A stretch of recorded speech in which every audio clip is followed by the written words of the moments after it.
அனைவருக்கும் வணக்கம்ங்க. எங்களிடம் தரமான செக்கு தேங்காய் எண்ணெய், கடல் எண்ணெய், நல்லெண்ணெய் மற்றும் மஞ்சள் தூள் கிடைக்குங்க. முழு மஞ்சள் வேணாலும் வீடியோவில் தெரிகிற நம்பருக்கு தொடர்பு கொண்டு வாங்கிக்கலாங்க. இப்போ வாங்க வீடியோக்குள்ளே போகலாங்க.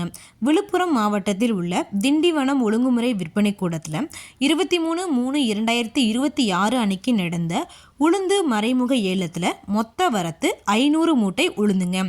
ஏலத்தில் உளுந்து தரத்திற்கு ஏற்ற மாதிரி 1 கிலோ குறைந்தபட்சமாக 80 ரூபாய் 69 காசுகள் முதல் அதிகபட்சமாக 85 ரூபாய் 9 காசுகள் வரைக்கும் மறைமுக ஏலத்தில் கொள்முதல் ஆயிருக்குங்க. ஏலத்தில் உளுந்து 1 கிலோ சராசரியாக 83 ரூபாய் 73 காசுகளுக்கு கொள்முதல் ஆயிருக்குங்க. இது போன்ற பல விவசாய தகவல்களுக்கு AQSC குரூப் யூடியூப் சேனலை சப்ஸ்கிரைப் பண்ணிக்கோங்க. ஃபேஸ்புக்கில் பஞ்சாயத்து டேட்டா பேஜை ஃபாலோ பண்ண மறந்துடாதீங்க. மஞ்சள் பற்றிய விலைகளை தெரிந்து கொள்ள AQSC மீடியா யூடியூப் சேனலை சப்ஸ்கிரைப் பண்ணிக்கோங்க. நன்றி, வணக்கம்.